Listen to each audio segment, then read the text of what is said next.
Alright, so I'm out here once again testing some lighter projectiles for the 454 Casull. I'm testing them in my Browning 1885 high wall with a 28-inch barrel. So today I'm testing the 160 grain Barnes Tac-XP, which is this is a 45 caliber monolithic copper hollow point. And we're going to see how fast we can get it to go. I'm testing this with accurate number 9 powder, and I'm also using a CCI 450 Magnum small rifle primer. Alright, so this first round, I've decided to start at 32 grains, and we're going to see how fast it goes, alright?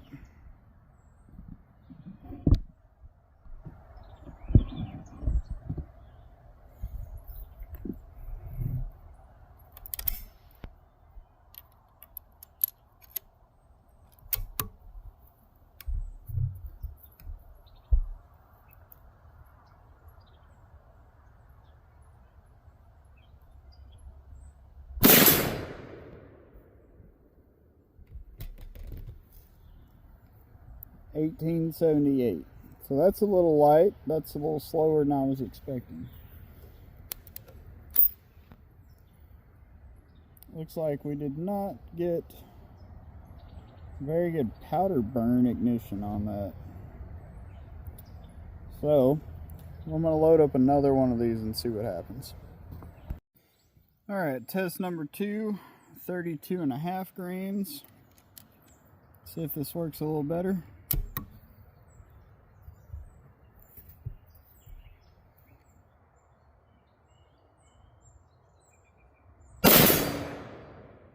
Felt better.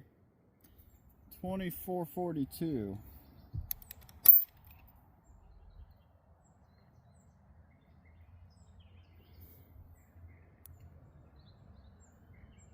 Seems like it's still not getting a real good initial ignition on this powder, but I'm also not crimping these, so that could be the problem. So I may start applying a slight crimp to these to see if maybe that will help increase the speed a little. Now we're trying 33 grains, so we're going up a half grain each time.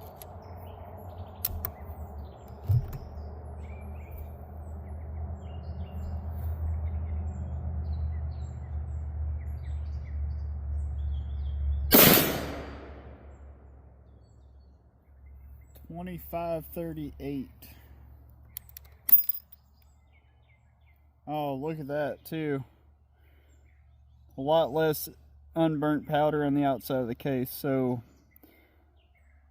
I think we're getting about the right case fill. We're going to keep going up and see what happens.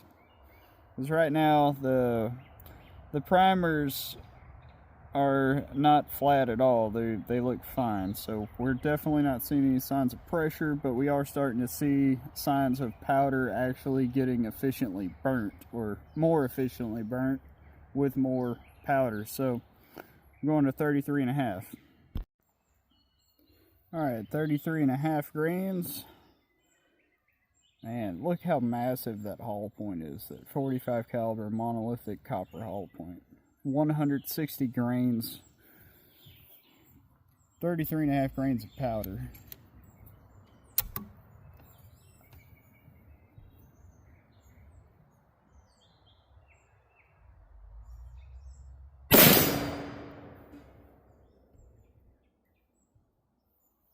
$25.89, so not much difference in speed there. Looks good though. It looks like we're burning most of the powder. And I just knocked down my target down there in the woods. I have a full-size IPSC that I had leaned up against my backstop, and I just knocked it over, and that steel IPSC target weighs over 50 pounds. So these here, where I'm hitting with those solid copper hollow points,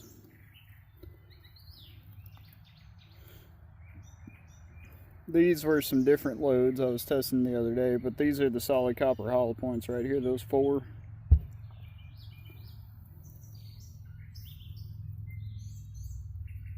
Yeah, that AR 500 steel is not even dented. Barely scratched it. So let's keep going. Alright, so I'm trying a little deeper seeding depth this time, and I'm also at 34 grains of powder. I'm trying to find something that's going to really excite this accurate number 9 powder I'm using.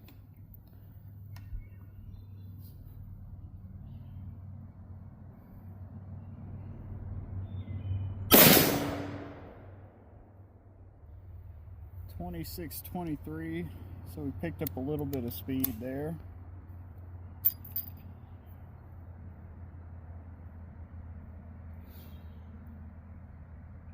Let's see what 34.5 does. Alright, 34.5 grains.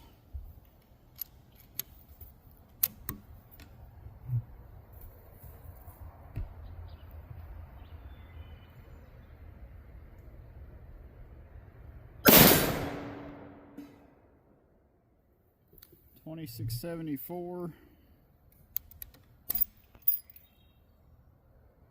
And the brass actually come out clean this time. It doesn't have like hardly any powder residue down the sides of it. So we're getting a really good burn on our powder. Let's try 35 grains and see what happens, because the primers are still looking just perfectly fine. So we're running a 160 grain projectile at a little under 2,700 feet per second right now. So we're pushing 308 speed with a 308 weighted bullet, you know, like a 160 grain, say 160 or whatever grain 308 round would normally run about 2,700 feet per second. We're doing that with this 454 Casull and 45 caliber straight wall with a 160 grain bullet. Alright, so now we're at 35 grains of powder. In my experience, we're getting close to what would be considered 100% full case capacity with the seeding depth that I'm using for this projectile. So, in my experience, we should start seeing the pressure go up significantly, you know, just with a small amount of increase in powder.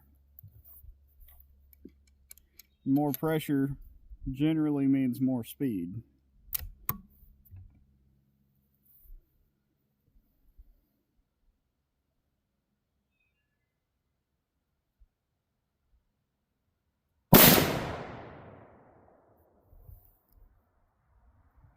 .27-21.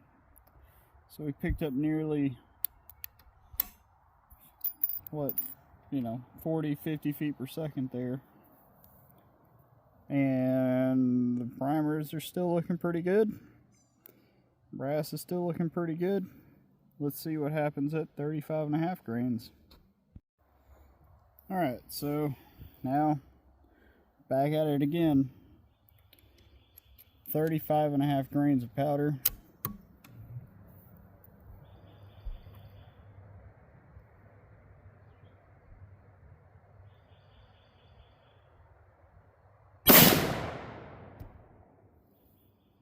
.27-25. So didn't really change much. Primer still looks okay. Maybe starting to show just a very slight sign of pressure. I'm going to go up one more half grain of powder to 36 grains just to see what happens.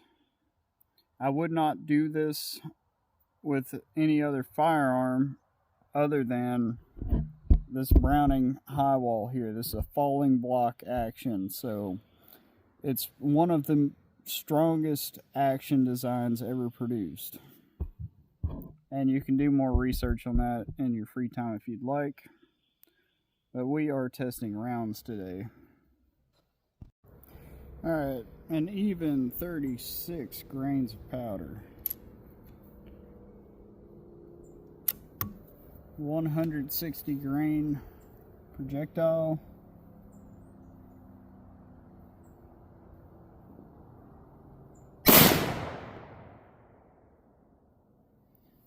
2774.9, so 2775 feet per second.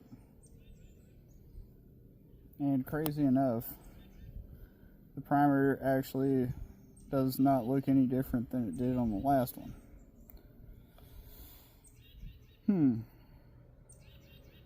Let's test one more round. We've tested 9, let's test number 10. Alright, 36.5 grains is probably maybe the last round here that I test. I don't know. Things are getting interesting.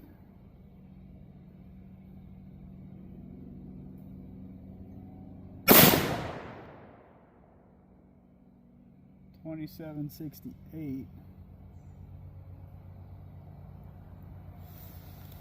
So we haven't gotten any faster.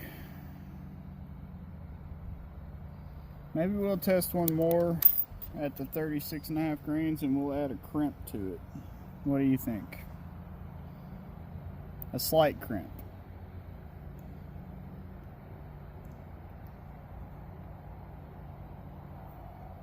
Because primers are still looking good. They're not even flattening or filling the primer pocket out, so I don't know. Alright, so same charge on this one, but I added a little bit of a crimp to it. 36.5 grains.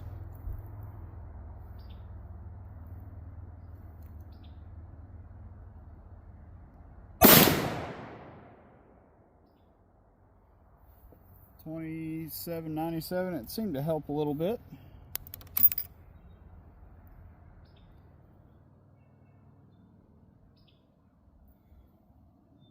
Primers are still okay. I think that's just helping getting the powder burning a little better.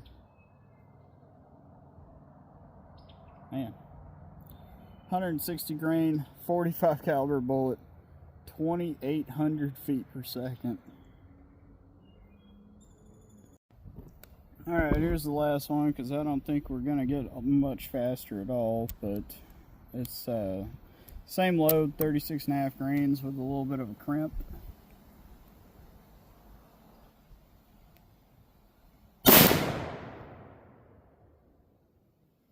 $28.11. So yeah, about 2,800 feet per second with 160 grain, 45 caliber hollow point. That's pretty impressive, I think.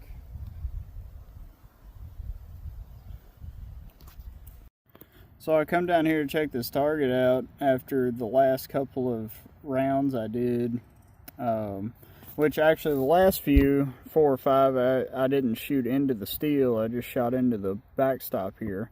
Wasn't really looking to shoot a group or nothing, just shooting it, just testing for speed.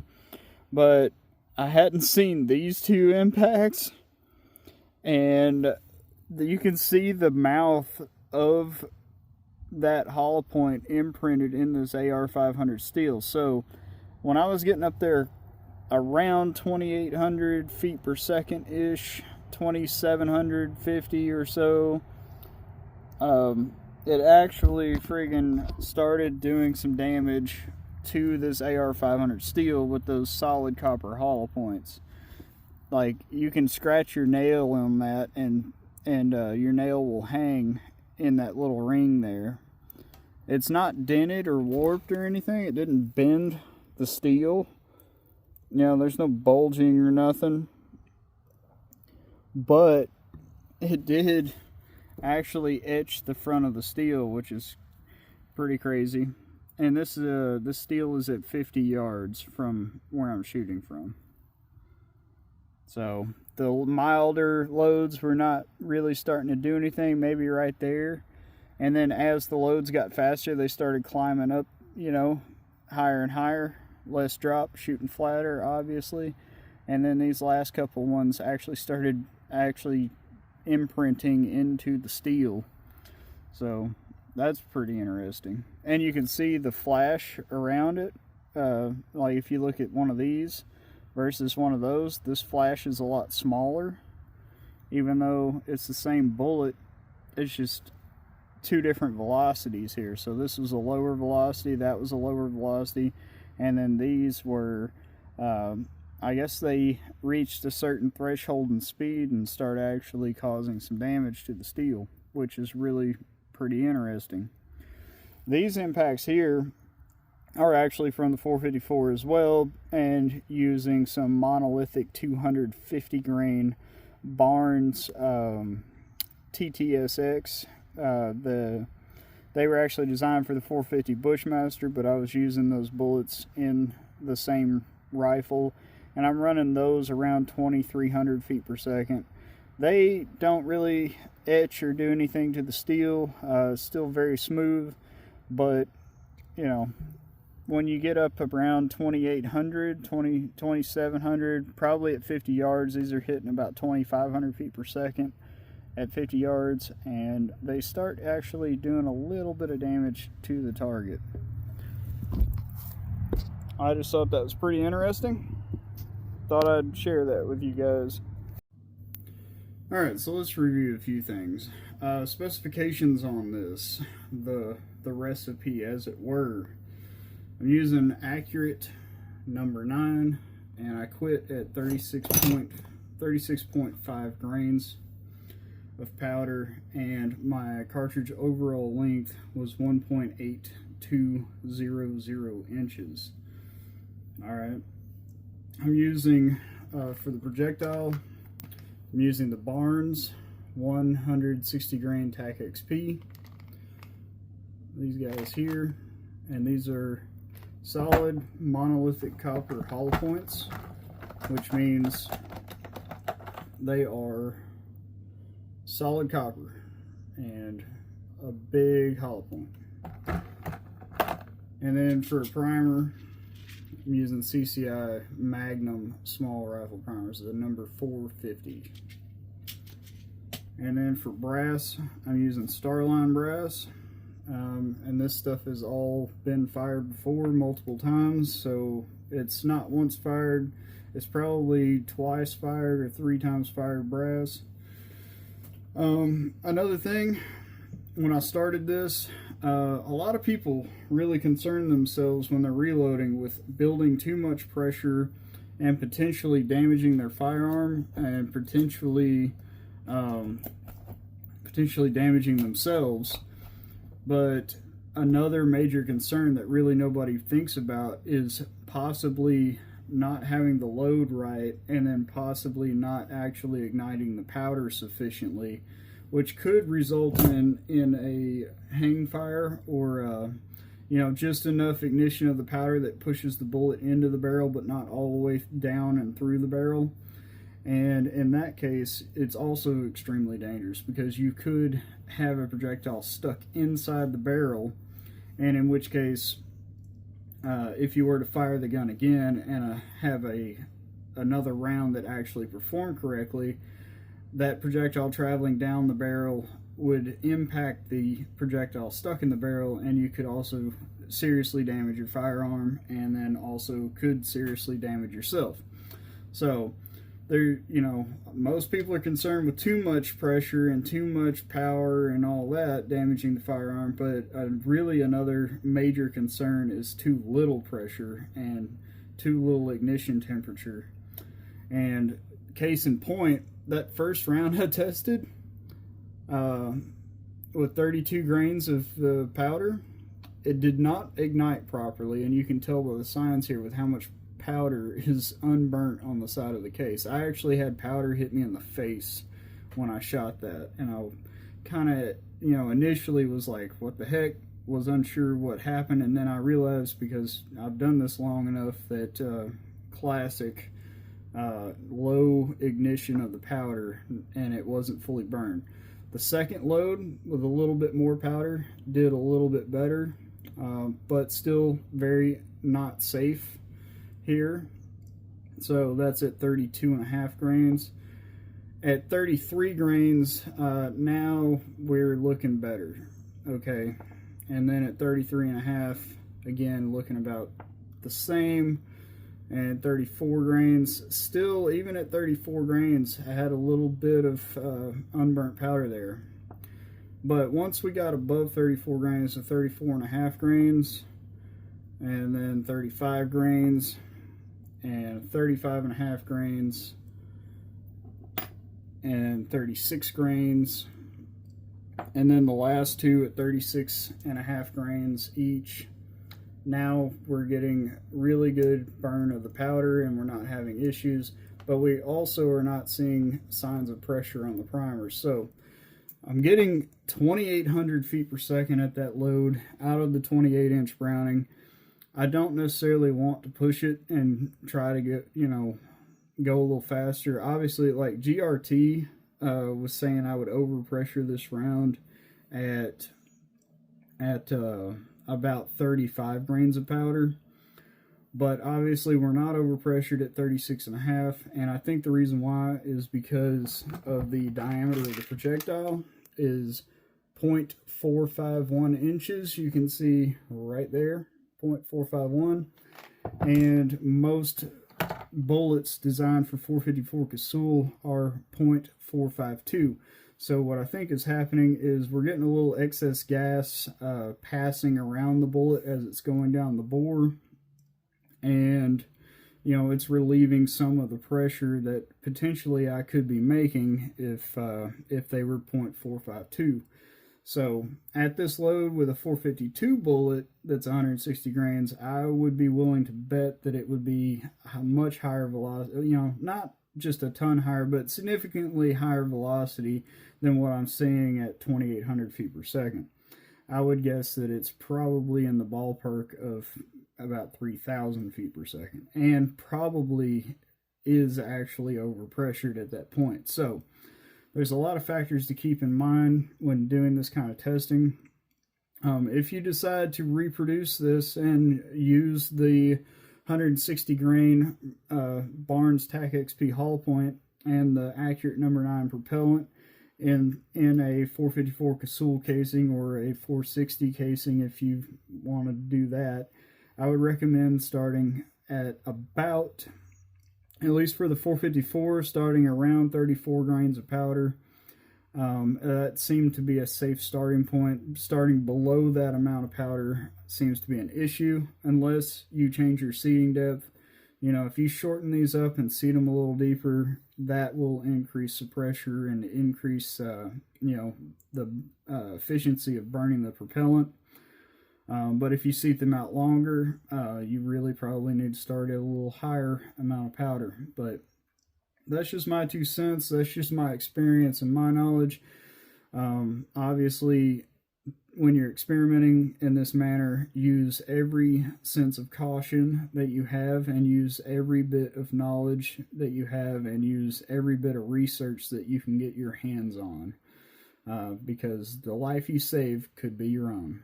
With that being said, I'll see you guys next time in the next video. Thanks for watching.